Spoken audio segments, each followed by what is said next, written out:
Higher tutorial में आपका स्वागत है।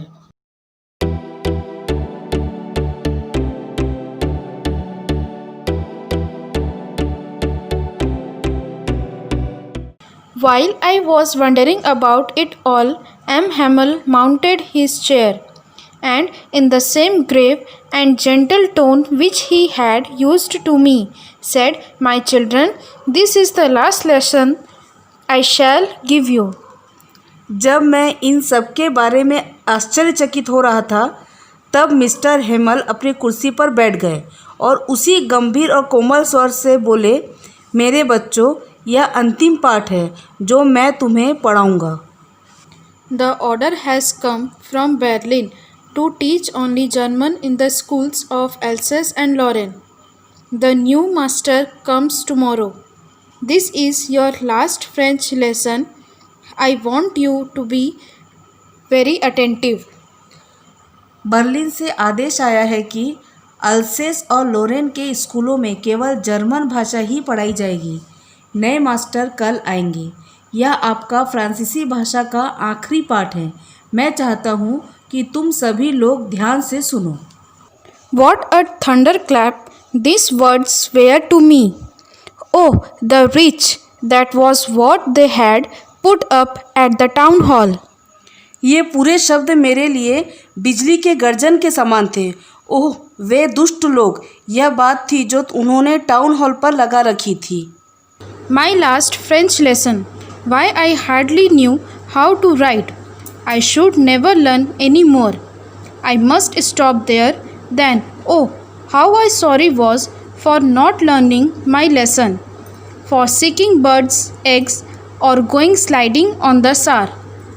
सार नदी का मतलब है जिस प्रकार हमारी इंडिया में गंगा, जमुना, सरस्वती बहती है, उसी प्रकार फ्रांस में एक नदी है जिसका नाम है सार, जो कि फ्रेंच के घर के पास से गुजरती थी। जो फिर फ्रेंच हमें यह बता रहा है कि वह बहुत ज़्यादा दुखी है जब उसे यह पता चला कि यह उसका लास्ट लेसन है। उसे तो अभी फ्रेंच लिखनी भी नहीं आती और वह कभी फ्रेंच सीख भी नहीं पाएगा। यह खबर उसके लिए बहुत ही दुखदाई है, क्योंकि उसने सोचा था कि कोई बात नहीं, धीरे धीरे मैं फ्रेंच सीख लूँगा। हर रोज़ यह सोचता था, आज नहीं तो कल पढ़ाई करूँगा, लेकिन अंत में उसका यह अंतिम पाठ आ गया।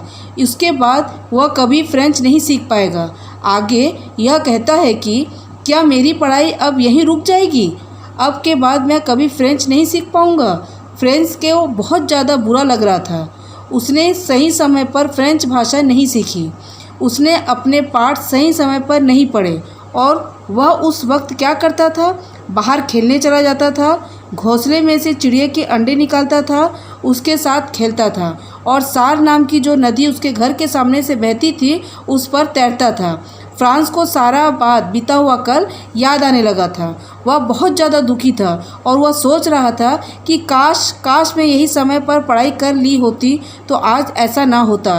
काश मैं खेलने ना जाया करता, समय पर चिड़ियों के अंडे और चिड़ियों के साथ समय नहीं गुजारता, सार नदी पे नहीं तैरता और समय का सदुपयोग करता, तो आज मैं यह भाषा सीख लेता।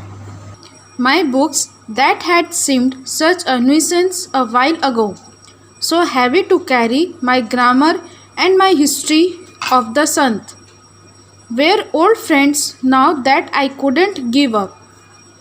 मेरी किताबें जो कुछ पल पहले ही मेरे सिर में दर्द लगा करती थी, उठाने में भारी लगती थी, मेरी व्याकरण की पुस्तक और मेरी ऋषियों की इतिहास वाली पुस्तक अब मुझे मेरे पुराने मित्र लग रहे थे, जिन्हें मैं छोड़ नहीं सकता था। And M. Hamel too. The idea that he was going away, that I should never see him again, made me forget all about his ruler and how cranky he was. फ्रेंस कहते हैं कि जब उसे यह पता चला कि एम हैमल भी स्कूल को छोड़कर जा रहे हैं, ये बात भी उसे अच्छी नहीं लगी। उसे यह भी अच्छा नहीं लगा कि अब के बाद वह कभी भी एम हैमल को देख नहीं पाएगा। और जब उसे यह पता लगा कि एम हैमल अब स्कूल छोड़ के जा रहे हैं, उसे लगा कि एम हैमल तो बहुत अच्छे हैं। वह यह भूल ही गया कि रूलर से वह उसकी पिटाई करते थे। Poor man, It was in honor of this last lesson that he had put on his fine Sunday clothes. And now I understood why the old man of the village were sitting there in the back of the room. बेचारे व्यक्ति, यह उनकी आखिरी पाठ के सम्मान में था कि उन्होंने अपने रविवार के दिन वाले अच्छे वस्त्र पहने हुए थे, तथा मैं अब समझ गया कि गांव के बूढ़े बुजुर्ग आदमी वहां कमरे के पीछे की तरफ क्यों बैठे थे। It was because they were sorry to that they had not gone to school more. It was their way of thanking our master for his 40 years of faithful service and of showing their respect for the country that was theirs no more. इसका कारण यह था कि वे उदास भी थे क्योंकि वे ज़्यादातर स्कूल नहीं आते थे। हमारे अध्यापक को धन्यवाद करने का उनका एक तरीका था, उनका कर्तव्यनिष्ठा से 40 वर्ष की सेवा के लिए तथा उस देश के प्रति उनका सम्मान व्यक्त करने का जो अब उनका नहीं था। While I was thinking of all this, I heard my name called. जब मैं इन सब के बारे में सोच रहा था तब मुझे मेरा नाम पुकारने की आवाज़ सुनाई दिया। It was my turn to recite. What would I not have given to be able to say that dreadful rule for the participle all through, very loud and clear and without one mistake. अब पाठ सुनाने की मेरी बारी थी। Participate के उस भयानक नियम को ऊंचे और स्पष्ट स्वर में बिना कोई गलती किए और पूरा कह सकने के लिए क्या मैं तैयार नहीं था। But I got mixed upon the first words and stood there, holding on to my desk, my heart beating and not daring to look up. लेकिन मैं पहले ही शब्दों में उलझ गया और वहीं अपने डेस्क को पकड़े हुए खड़ा रहा। मेरा दिल धक धक कर रहा था तथा मैं ऊपर की तरफ देखने का साहस नहीं कर पा रहा था। I heard M. Hamill say to me, I won't scold you, little friends. You must feel bad enough.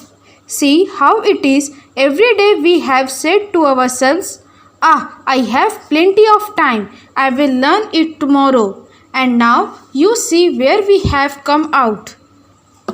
मैंने एम हेमल को मुझसे कहते हुए सुना, मैं तुम्हें नहीं डांटूंगा नन्हे फ्रेंड, तुम्हें निश्चय ही काफ़ी बुरा लगा होगा। देखो कैसी स्थिति है। हम प्रतिदिन स्वयं से कह रहे हैं, अरे मेरे पास बहुत समय है, मैं इसे कल सीख लूँगा, और अब तुम देखो हम कहाँ आ गए हैं। That's the great trouble with Alsace. She puts off learning till tomorrow. Now those fellows out there will have the right to say to you, how is it you pretend to be Frenchman and yet you can neither speak nor write your own language, but you are not the roast.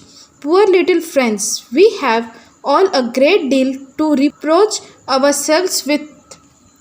ओ अल्सेस के साथ सबसे बड़ी यही मुसीबत है। यहाँ के लोग सीखने का काम आने वाले कल पर टाल देते हैं। अब वहाँ बाहर बैठे लोग तुमसे ऐसा कहने का अधिकार रखते हैं। क्या बात है, तुम फ्रांसीसी होने का नाटक करते हो और उसके बाद भी अपनी भाषा न तो बोल सकते हो और न ही लिख सकते हो। लेकिन बेचारे नन्हे फ्रेंच, तुम बिल्कुल बुरे नहीं हो। हम सबके पास स्वयं को कोसने के लिए बहुत कुछ है। Your parents were not anxious enough to have you learn.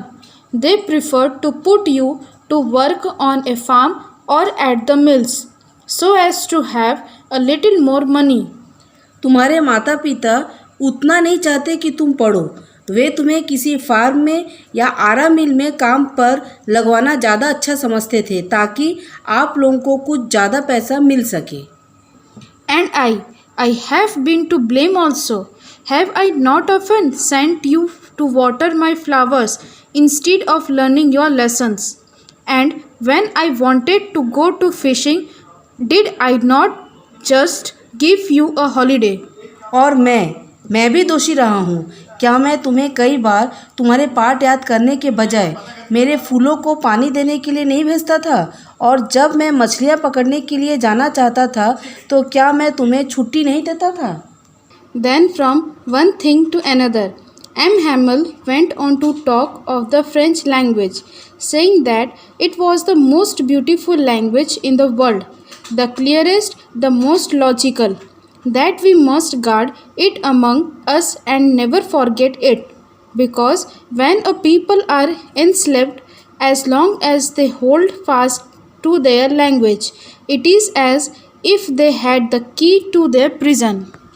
फिर एक के बाद दूसरी बात करते हुए मास्टर हेमल फ्रांसीसी बातें करने लगे, यह कहते हुए कि यह संसार के सबसे अच्छी भाषा थी, एकदम स्पष्ट, सबसे तर्कपूर्ण, और यह कि हमें इसे अपने बीच संभाल कर रखनी चाहिए और इसे कभी नहीं भूलना चाहिए, क्योंकि जब कुछ लोग गुलाम बना दिए जाते हैं तो जब तक वे अपनी भाषा को अपनाए रखते हैं तो यह ऐसा होता है कि जैसे उसके पास जेलघर की चाबी हो। Then he opened a grammar and read us our lesson. I was amazed to see how well I understood it. All he said seemed so easy, so easy. I think too that I had never listened so carefully, and that he had never explained everything with so much patience. उसके बाद उसने व्याकरण की एक पुस्तक खोली और हमें हमारा पाठ पढ़कर सुनाए। मैं यह देखकर आश्चर्यचकित हो गया कि मुझे यह कितनी अच्छी तरह से समझ में आ गया था।